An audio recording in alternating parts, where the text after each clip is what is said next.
வணக்கம். விடுதலை ராஜேந்திரன். சனாதனம், வைதீகம், ஆன்மீகம் என்பது பற்றியெல்லாம் இப்போது விவாதங்கள் நடந்து கொண்டு இருக்கின்றன. பண்பாடு குறித்தும் விவாதங்கள் நடந்து கொண்டு இருக்கின்றன. சனாதன பண்பாடு, பிராமணிய பண்பாடு என்பது எதுவாக இருந்தது? கடந்த 1920களில் தொடங்கி 1940ஆம் ஆண்டு வரை தமிழ்நாட்டில் சனாதன மாநாடுகள், பிராமண மாநாடுகள் மாவட்டங்களில் நடத்தப்பட்டன. அந்த மாநாடுகளில் எல்லாம் பெண் குழந்தைகளை பள்ளிகளுக்கு அனுப்பக்கூடாது, அது சனாதன தர்மத்திற்கு எதிரானது என்று தீர்மானங்களை நிறைவேற்றினார்கள். பிராமணர்கள், இந்துக்கள் கடல் தாண்டி வெளிநாடுகளுக்கு போகக்கூடாது என்று தீர்மானங்களை நிறைவேற்றியதோடு கடல் தாண்டி சென்ற காந்தி, நேரு, லாலா லஜபதி ராய் போன்ற தலைவர்களை வன்மையாக கண்டித்து தீர்மானங்கள் நிறைவேற்றப்பட்டன. அது மட்டுமல்ல, கடல் தாண்டி சென்ற இந்துக்களை, கடல் தாண்டி சென்ற தலைவர்களை கோயிலுக்குள் அனுமதிக்க கூடாது என்றும் தீர்மானங்கள் நிறைவேற்றப்பட்டன. அந்த அடிப்படையில் திருவாங்கூர் சமஸ்தானத்தில் கடல் தாண்டி சென்றவர்கள் கோயிலுக்கு போகக்கூடாது என்று ஒரு உத்தரவும் பிறப்பிக்கப்பட்டு அமலில் இருந்தது. இவைதான் சனாதனத்தினுடைய, பார்ப்பனியத்தினுடைய பண்பாடுகளாக பின்பற்றப்பட்டு வந்தன. இவைகளெல்லாம் எதிர்த்து அந்த காலத்தில் போர்க்களத்தில் நின்ற ஒரே தலைவர் பெரியாராகத்தான் இருந்திருக்கிறார். பெரியாருடைய குடியரசு பத்திரிகை தான் இந்த மாநாட்டு தீர்மானங்களை எல்லாம் சுட்டிக்காட்டி அதற்கு கடுமையான மறுப்புகளை தெரிவித்து பெண்ணிய சமத்துவத்திற்கான குரல்களை தொடர்ச்சியாக கொடுத்து கொண்டு வந்தது. அது எழுத்துக்களில் இன்றைக்கும் பதிவாகி இருக்கிறது. பெரியாரையும் குடியரசையும் தவிர அன்றைக்கு இந்த சனாதன பார்ப்பனிய பண்பாட்டை எதிர்த்து குரல் கொடுக்கின்ற தலைவர்கள் வேறு எவரும் இன்றைக்கு இருந்தது இல்லை.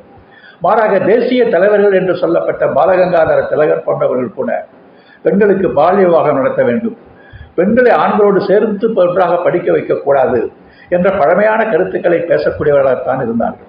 ஆனால் அவைகளெல்லாம் இன்றைக்கு அடித்து தகர்த்து நொறுக்கப்பட்டு இருக்கின்றன.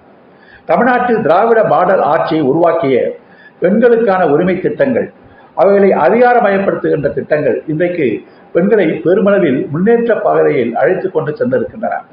அது மட்டுமல்லாமல் தமிழ்நாட்டில் தனியார் நிறுவனங்களில் பணியாற்றுகிற பெருமளவுக்கு உள்ள பெண்கள் மிக பெரும் திறமைசாலிகளாக இருக்கிறார்கள் என்று பாராட்டப்படுகிறார்கள். இந்தியாவிலேயே தனியார் நிறுவனங்களில் பெண்கள் தான் இங்கே திறமைசாலிகளாக இருக்கிறார்கள் என்று கருதி அந்த நிறுவனங்கள் பெண்களுக்கு பணிகளை வழங்கி கொண்டு இருக்கின்றன என்று இன்றைக்கு ஒரு ஆய்வுக் கட்டுரை தமிழ் நாளேடு ஒன்றில் வெளிவந்து இருக்கிறது. குறிப்பாக ஸ்ரீபெரும்புதூர் அருகே இருக்கிற ஒரு சிப்காட் நிறுவனம், அந்த நிறுவனத்தில் பல லட்சம் பெண்கள் மாநிலத்தின் பல்வேறு பகுதிகளிலிருந்து பணியமர்த்தி கொண்டு வேலை செய்து கொண்டிருக்கிறார்கள். அங்கே இருக்கிற பாக்ஸ்கான் என்ற ஒரு பெரும் நிறுவனம் ஆப்பிள் நிறுவனத்திற்காக ஐபோன்களை அது தயாரித்து தருகிறது. அந்த நிறுவனத்தில் இந்தியா முழுவதும் 48,000 பெண்கள் பணியாற்றுகிறார்கள்.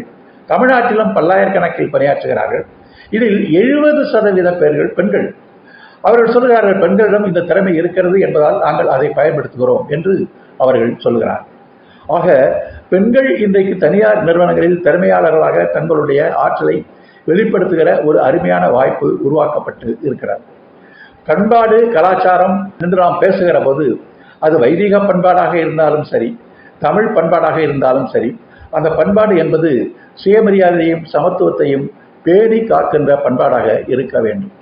வைதிக பண்பாடு பெண்களை அடிமைப்படுத்தியது. இன்றைக்கும் பார்ப்பன பெண்கள் பிராமணர்களாக பிறந்தாலும் கூட அவர்கள் பிராமணர்கள் ஆக முடியாது. அவர்களுக்கு பூணூல் அணிந்து உபநய சடங்குகளை செய்து கொள்கின்ற உரிமை அவர்களுக்கு கிடையாது. சாஸ்திரப்படி பிராமண பெண்களும் இன்றைக்கு சூத்திரர்கள் தான் என்பதுதான் உண்மை. எனவேதான் அவர்கள் வழிபாட்டு நெறிமுறைகளிலிருந்து ஒதுக்கி வைக்கப்பட்டார்கள். தமிழ் மரபு, தமிழ் பண்பாடு, தமிழ் ஆன்மீகம் என்பதிலும் கூட பெண்களுக்கான சமத்துவம் இன்றைக்கும் வழங்கப்படவில்லை.